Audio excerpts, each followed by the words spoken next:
সংস্কার কমিশনগুলোর সুপারিশ বাস্তবায়ন কতটা চ্যালেঞ্জের হবে?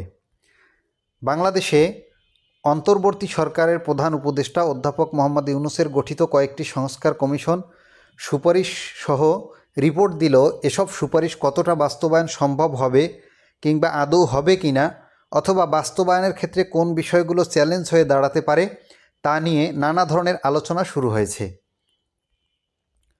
কিছু কমিশনের সুপারিশ বাস্তবায়ন করতে হলে সংবিধান সংশোধন করতে হবে, আর কিছু সুপারিশ বর্তমান অন্তর্বর্তী সরকার নির্বাহী আদেশে বাস্তবায়ন করতে পারলেও গত 5ই আগস্টের পর থেকে বাংলাদেশে যা কিছুই হচ্ছে সবই আগামী সংসদে অনুমোদন করাতে হবে।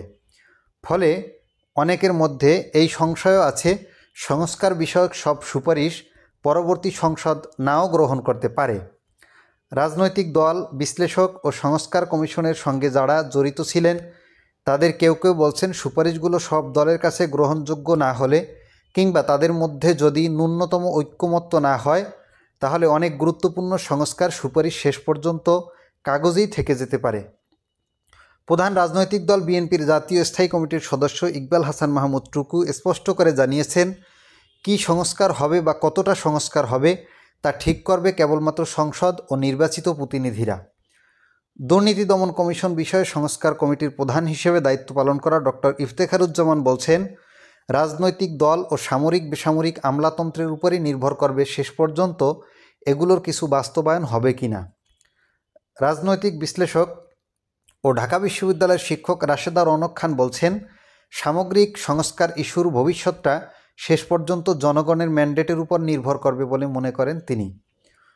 প্রসঙ্গত, বাংলাদেশে রাজনৈতিক সহিংসতার জের ধরে 2007 সালে সেনা সমর্থিত তত্ত্বাবধায়ক সরকার ক্ষমতায় আসার পর সংস্কার ইস্যুটি ব্যাপকভাবে আলোচনায় আসলেও শেষ পর্যন্ত দলগুলোর মধ্যকার গণতন্ত্রের ক্ষেত্রে তা খুব একটা বাস্তবায়ন হয়নি।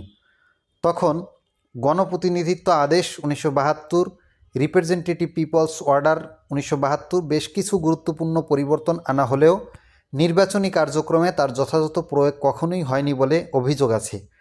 আবার 2023 সালে এর যে সংশোধনী আনা হয়েছে তাতে নির্বাচন কমিশনের ক্ষমতা খর্ব করা হয়েছিল বলেও অনেকে মনে করে থাকেন।